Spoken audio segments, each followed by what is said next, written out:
Ladies and gentlemen, welcome to another edition of Colts Coffee and Conversation. My name is Carl. And I'm Holly. And we'd like to welcome you to another exciting, wonderful edition of Colts Coffee and Conversation. It's so nice I had to say it twice. It's we're going to close out today with the Ayum Shinrikyo. We hope you enjoyed it so far. Very bizarre, to say the least, especially with the photos and the scene flying around the room. My favorite. How are you, Holly? I'm well today. Beautiful. Are you ready to close this down? I am very ready. Beautiful. Excellent. So before we get into the finale of the Ayum Shinrikyo, we must do a few things. We have our Facebook fan page at Colts Coffee and Conversation. We got the Instagram Colts Coffee Convo. We have Twitter at Colts Coffee Con1. That is Colts Coffee Con1, and our wonderful email address, which some of you guys are now beginning to use, which is excellent. It's coltscoffeeconvo@gmail.com. And there's also one more additional thing that you can do. Holly, go take it away. Yes, you can use your voice memo and record a message to us and send it off to our Gmail address at coltscoffeeconvo@gmail.com. All righty, okay. So one more thing before we get into it. Holly, before we get into our Colts and our conversation about our Colts, what do you have in your mug? Well, today I have a hot, tall cafe mocha. Ooh, I love the pausing for the effect. I went old school. I went original. I went to the roots of Colts Coffee and Conversation. I had a Spanish latte. And some of you guys are thinking, what's a Spanish latte? See the logo? That's a Spanish latte. It looks exactly like that. That's a picture of the Spanish latte that we took in order for our logo, correct? Yes, we did. Yes, we did many a year ago. That's right. We're coming up to our 1-year anniversary. Can't wait. Looking exciting forward to it. But we'll go down that road next episode. Now, I have one more thing to say. One more thing to say. So some of you have earbuds. Yes. And appreciate the fact that you can put in one earbud in your ear. We get it. You're fancy. While listening to your other ear is open because you're working.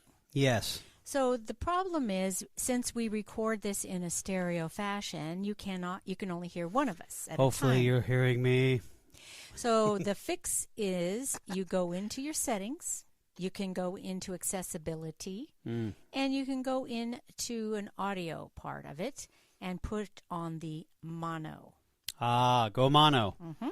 Go mono, and you will hear both of us in the one earbud. At the same time in one earbud. Yes. Beautiful. So that's just another little hack that you can do while you listen to us at work. Excellent. And, of course, we know you love it because we get responses from it.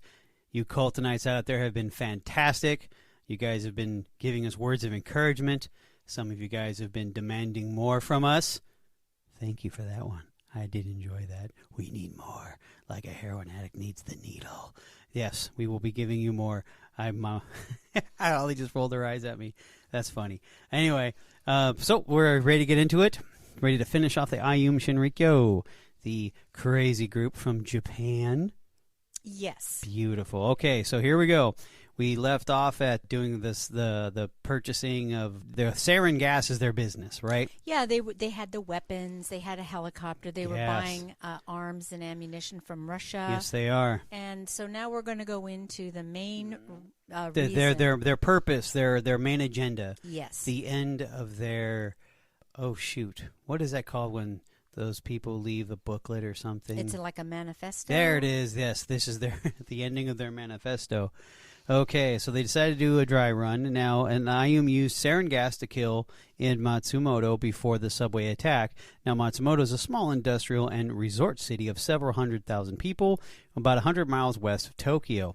Now, late in the evening of June 27th in 1994, the substance later identified as sarin swept through the open windows of the apartments and houses. Now, several people eventually died, and over 500 people were injured, including a number of people who got caught up in comas as well.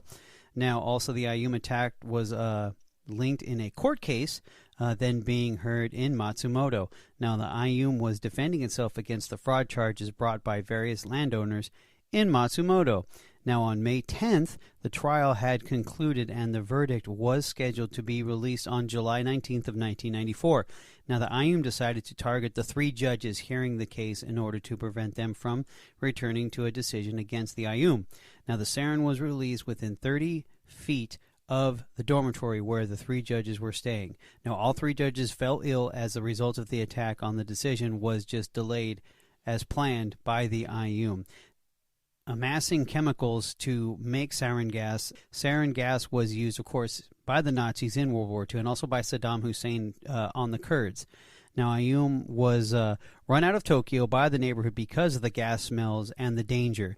Now, they moved into a farm by Mount Fuji and resumed their sarin gas manufacturing. Now, the government at this time was hesitant to come down on any religious group stemming from the empire pre-World War II and World War II era. So this all comes down to the major. This is basically the peak of their damage that they've made, and the major one was the Tokyo subway attack. Holly. Yes. So the main thing we've kind of been holding back on what the climax of this group was this Tokyo subway attack. Yes, this is the beginning of it. Mm-hmm. So on Monday, March 20th, 1995, 5 members of Ayum Shinrikyo launched a chemical attack on the Tokyo subway. Now, these are lines that are on the present-day Tokyo Metro. One of the world's busiest commuter transport systems at the peak of the morning rush hour. The chemical agent used, liquid sarin, was contained in plastic bags with each team then wrapped in newspaper. Each perpetrator carried 2 packets totaling approximately 30 fluid ounces of sarin, except Yasuo Hayashi, who carried 3 bags totaling approximately 44 fluid ounces of sarin. Ayum originally planned to spread the sarin as an aerosol, but did not follow through with it. Carrying their packets of sarin in umbrellas with sharpened tips, the perpetrators boarded their appointed trains. At prearranged stations, the sarin packets were dropped and punctured several times with the sharpened tip of the umbrella. Each perpetrator then got off the train, exited the station to meet his accomplice with a car. Leaving the punctured packets on the floor allowed the sarin to leak into the train car and stations. This sarin affected passengers, subway workers, and those who came into contact with them. Sarin is the most volatile of the nerve agents, which means that it can quickly and easily evaporate from a liquid into a vapor and spread into the environment. People can be exposed to the vapor even if they do not come in contact with the liquid form of sarin. Because it evaporates so quickly, sarin presents an immediate but short-lived threat. Now, they also did another attack, and this is on the Chiyoda line. There's little details on this one. The team of 2 men were assigned to drop and puncture the 2 sarin packets on the Chiyoda line. Now, Hayashi was the perpetrator, and Mimi was the getaway driver. Now, on the way to Sendagi Station, Mimi purchased newspapers to wrap the sarin packets in. Now, while wearing a surgical mask commonly worn by the Japanese during the cold and flu season, Hayashi boarded the first car of the southwest-bound 748 Chiyoda Line train. Now, as the train approached, okay, here comes the tough one. Shin Ochanomizu Station. There we go. The central business district of Chiyoda. Now, he punctured one of the 2 bags of the sarin, leaving the other untouched, and exited the train at the Shin Ochanomizu city. Now, the train proceeded down the line with the punctured bag of sarin leaking until 4 stops later at the Kasimugaseki station. There, the bags were removed and eventually disposed of by station attendants. Now, them touching it, they ended up dying from it. Now, the train continued on to the next station, where it was completely stopped, evacuated, and cleaned. So, yeah, I don't think they realized at this point that it was sarin gas. They probably just thought it was some kind of a substance. Yeah, something that probably stank, and they just dead animal or whatever. Yeah, it was kind of like a cleanup crew. Yeah, cleanup crew. Cleanup crew. Mm-hmm. Okay, so now we have the Ojikobu-bound train. Yes, this is their third, and this is all at the same time. I believe this is all at the same time. Yeah, they were coordinating it. Yep. 2 men were assigned to release 2 sarin packets on the westbound Marunouchi line, district of the Ogikobu station. Hyros boarded a westbound Marunouchi line train, then changed to a northbound train at the Shinjuku station and got off at the Ikebukuro station. He then bought a sports tabloid to wrap the sarin packets in and boarded the second car of the Marunouchi line train. As he was about to release the sarin, Hyros believed the loud noises caused by the newspaper wrap packets had caught the attention of a schoolgirl. To avoid further suspicion, he got off the train and moved to the third car instead of the second. As the train approached the Aku-on-Mizu station, Hyros dropped the newspapers to the floor, repeated an Aum mantra, and punctured both sarin packets with so much force that he bent the tip of his sharpened umbrella. Both packets were successfully broken, and all 30 fluid ounces of sarin was released onto the floor of the train. Hyros then departed the train at the Okanazu and left via Kitamuro's car waiting outside the station. Hyros' clumsy release of the sarin resulted in him accidentally poisoning himself, but he was able to administer an antidote stored in Kitamura's car. Alrighty, so they got three punctured gases, three gas attempts at the same time in different carts. So yes, and then at the Naku Saraku station, 14 stops later, 2 severely injured passengers were carried out of the train car, while station attendant Sumiro Nishimura removed the sarin packets. One of these 2 passengers was the only fatality from this attack. The train continued with sarin still on the floor of the third car. 5 stops later, at 8:38 a.m., the train reached Ojikubu Station, the end of the line, all while the passengers continued to board the train. The train continued eastbound until it was finally taken out of service at Shinrikyo Station, 2 stops later. The entire ordeal resulted in 1 passenger's death, with 358 being seriously injured.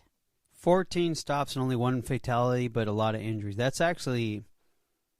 Well, let's get to So in total, 13 people died and thousands were injured. Many dying later. Their lives were either shortened or now living with major disabilities. Now, of course, the government was going to raid the farm, so Asahara decided to strike the subways to stall their plan, but of course it didn't work. They ended up raiding them. Now, they arrested him and many other of the followers. Now, they received death penalties. Okay, all of them received death penalties. Now, here's the funny thing. This happened in 1994, okay, but the death was carried out in 2018. That's a long stall. They were all executed along with 6 other Japanese followers. Now, the government waited until their defendants were convicted and appeals were exhausted, so they have a little different... Well, they wanted to make sure that everything was exhausted, because what if they said, well, this guy, might have been exonerated. Right, so they made sure they did their homework. I mean, that's just a couple years ago, so, or less than a year ago, well, about a year ago, along with the... the way the Japanese does it is that the Japanese government doesn't give notice of executions. They just do it and then say, oh, yeah, by the way, a couple of days ago we decided to kill everyone from the Ayum Shinrikyo. Well, they just didn't kill them. They were hung. They hung them. Is it hanged or hung? They hanged. They were hanged, it says. They were hanged. They hanged them. So that's it. That is the Ayum Shinrikyo, multi-billion-dollar religious belief system that... really, I don't know. Well, okay, so after this whole thing, right, they raided and they arrested. They had a long ordeal with the courts. Very long. Of course. Very long. The followers had to regroup themselves. Right. And they hung on for quite a while, but not in the same capacity. Of course not. His children ended up growing up, and some of them were outspoken against him. So there's a lot to look up if you're interested in going on with it. Right. But what do you think, Carl?